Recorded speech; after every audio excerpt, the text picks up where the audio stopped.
Welcome back to the one and the only show. It's the Luke Howard Show live. Welcome back to the Luke Howard Show with me, the one and the only Luke Howard. Right, okay.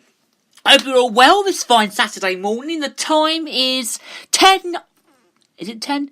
Yeah, the time is 10:36 a.m. I hope you're all well, and I hope you're having a lovely weekend so far. Right, okay, so we are now moving on to our next story in the papers. Now, before we do that, I just want to let you know and get in touch today. How are you? Do let me know what you're doing. It's the number to text is 07593 847 105. You can start. You have to start you with the word talk. In capital letters, you start your word with the word talk and what you think about the day's papers news that I've read out, or the week's papers news that I've read out, more like. And then, or if you don't want to do that, if you're not very good with phones, you can email us. It's GaryJHoward68@hotmail.com. That's GaryJHoward68@hotmail.com.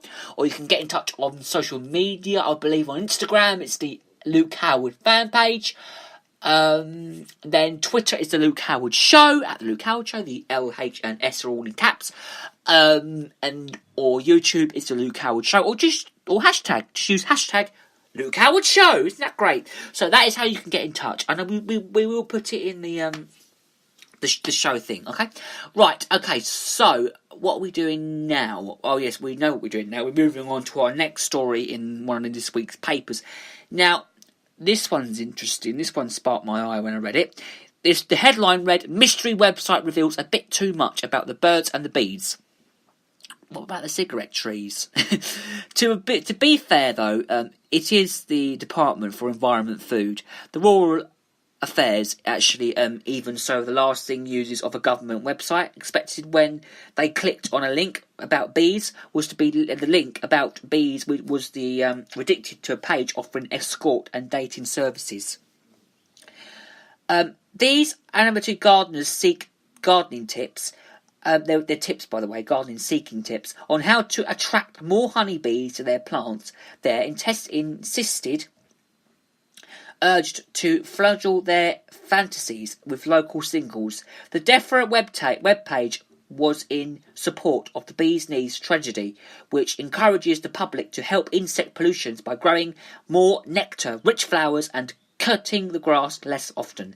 Anyone hoping for tips on attracting honeybees to their gardens was presented with a long list of British neighbourhoods and to click on, but each link directed them to the dating site offering sexual encounters, as it believes. And records showed that the web addresses to the dating site was recorded by Demla Tenev in 2016. In October, though, he also registered the bee's knees web address. DEFRA updated the web page yesterday with a new link to users will no longer to be sent to the wrong site. The link was correct when the bee's needs scheme was launched in 2014, and DEFRA said it was unaware the ownership of the original Bees Needs site was later transformed to Mr. Tenev. Now, information on the dating website says it is owned of a British company called Ventra, which is based in Windsor, Berkshire. Ventra is an internet company and that specialises in managing the software behind the science of online dating services, and it turned over 24 million in 2016 and 2017. Instead of branding the dating sites in itself, the company provides the technical base for admit services plastered with other brands. More than 25,000 users a day signed up to dating websites on the company's software platform, and founder Ross Williams has received millions in dividends from the firm he founded in 2003. Now, a 2012 investigation by Channel 4 found that the company, then known as Global Personal, had duped clients into signing up to partner sites, and it was accused of making fake profiles to attract users to sign up and pay to use the dating sites. A practice the company said it had since topped. Asked about its error, DEFRA said, "We are working hard to support our bees with other pollinations, as these specials are essential for polluting crops and in turn human survival. Our biodiversity and national pollination strategies have helped to create over 130 million hectares of wildlife-rich habitat." or habitat more like. The Bees Needs campaign brings together conservation groups, farmers and beekeepers to promote good practical advice so we can all do more to provide sustainable habitats for bees and other insects. Ventral was contracted for comment. Now that is a really, really, really interesting story, that is. Very, very, very interesting. Right, so we've got two more stories now. Two more stories, is it? Two more stories? Yeah, because we've got one story that's from the, I would believe this one's from Strictly. We've got a story from Strictly Come Dancing, and then we've got another sports story. So we've got a sports story, and we've got, which includes, sports story and Strictly. So we're going to do the Strictly one first.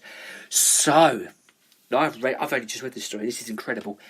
Dame Darcey Bussell, this is to do with Last Tango Strictly judge Darcey as she quits the No! You must be joking. No. Right, so Dame Darcey Bussell essentially quit a £200,000 job on Strictly Come Dancing last night, sparking a frantic search for her successor. The former ballerina insisted that she had not fallen out with her fellow judges, but said she wanted to pursue other dance projects.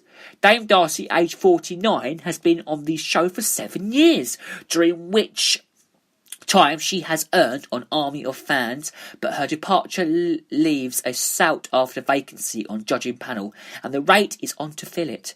Last night, bookies had former Strictly professional Karen Hardy, 48, as the favourite, but there was also talk of a respectable return for a retired head judge Len Goodman, 74. Other names in the frame included Brendan Cole, 42, Anton Dubett, 52, and original judge Arelina Phillips, 75. Arlene Phillips, sorry. In a statement released by the BBC, mother of two, Dame Darcey, said she had enjoyed every minute of her time on the show and would miss all her colleagues as well as the viewers. She added, "I'm not leaving because of any upset or disagreement.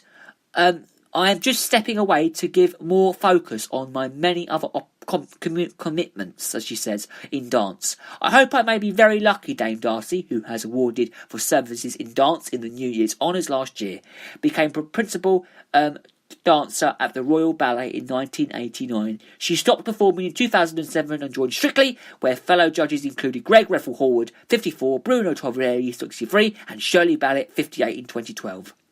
The smash hit BBC show regularly attracts 10 million viewers a week. Charlotte Moore, director of the BBC, hang on, how old is Wes? Oh, she's not in there, is she? Okay. A national treasure, and said it had been an absolute honour to have her on Strictly. The show will return in September. For so far, former Radio 2 breakfast show host Chris Evans, 53, is the only celebrity confirmed to be taking part. And there are four. They're trying to think who's going to be the who takes over. So they think it'll be Karen, Brendan, Arlene, or Len. And then there's a picture of her, and it says, after 7 years as Strictly judge Dame Darcey Bussell, Maine has quit. Karen Hardy, Brendan Cole, Arlene Phillips, and Len Goodman above are all tipped to replace her. Well, I know. But there's one more story as well that I wanted to talk about, and that's men put biggest price on friendship. Loyal friendships. Well, but before we go to that one, I've been watching Strictly for a very long time, and I can't believe she's leaving. I really can't believe it. Well, wish her all the best. That's all I can say. We wish Dame Darcey Bussell, we wish her all the best in whatever she's doing. Right, moving on now. And this story, this says, men put biggest price on friendship. Now, this is what it says. Loyal friendships may seem priceless, but a light-hearted survey asked how much Britons might accept to ditch a best pal woman and are prepared to take £106,000 to cut all ties, while men remain more facial, holding out £180,000. 40% would be happy to cash in on ending the relationship for good. The study found their new regional differences, with Liverpool opting to take £62,000, while Glaswegans would only accept £200,000. The offer might be tempting to selfish TV friends Eddie, and played by Jennifer Saunders, and Patsy, played by Joanna Lumley. In the comedy Absolutely Fabulous, on a serious note, the study found 17% talk to the best friend more than their parents, and 8% prefer chatting to them more than their partner. But 24% have pretended to be ill to duck out of meeting. However, 85% consider themselves a good friend, 84% would lie for a buddy, and 89% are willing to keep secrets. Best friend relationships have an average lasted 16 years, and we talk to that person 11 times a week. 51% say they always give honest advice, 49% remember birthdays, and 47% are a shoulder to cry on. An average we spend is £40 on their birthday presents. 27% said no matter how long pals have lost touch. It is like they were never apart.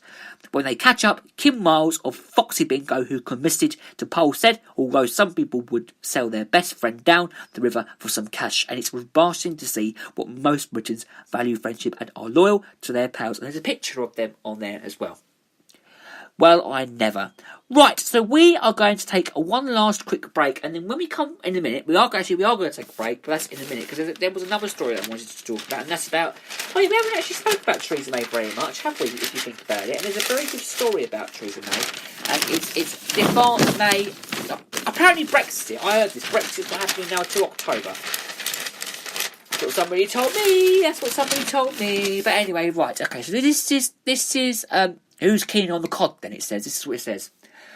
EU leaders tucked into a fish supper last night as they thrashed out Britain's Brexit future dinner in for the 27 leaders. And top accretes began with a warm scallop salad, then a main course of cod line with brown shrimp and Italian-style rice balls. Dessert was an iced Maclona, not parfait. Mrs May dined with her officials as the EU's Article 50 demands decisions about Brexit be taken only by leaders of states remaining in the bloc. They were served asparagus with crispy egg followed by a roast fillet of lamb with mint sauce and veg. Pudding was treacle tart and yoghurt ice cream, while the Prime Minister, who has diabetes, had fruit. Well, I never. That's incredible. Said the Prime Minister was deferred to remain in her post until phase 1 of the recommendations exit from the EU is concluded. Mrs May has previously told MPs that as Prime Minister she could not confirm the UK remaining in the EU beyond June the 30th and taking part in European parliamentary elections.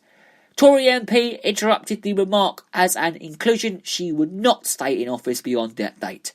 But last night's move towards a delay of up to a year signals that she could remain in office long beyond their deadline. Sources at this summit said French President Emmanuel Macron was taking a very tough stance against granting the UK so lengthy intended since. However, though, he was reported to be arguing Britain should leave the EU as soon as possible to prevent the continuing Brexit, which it row establishing the bloc. Right, time for a break now, and when we come back, we are going to talk more about this story, so I'll see you in a couple of minutes. It's the Luke Howard Show Live!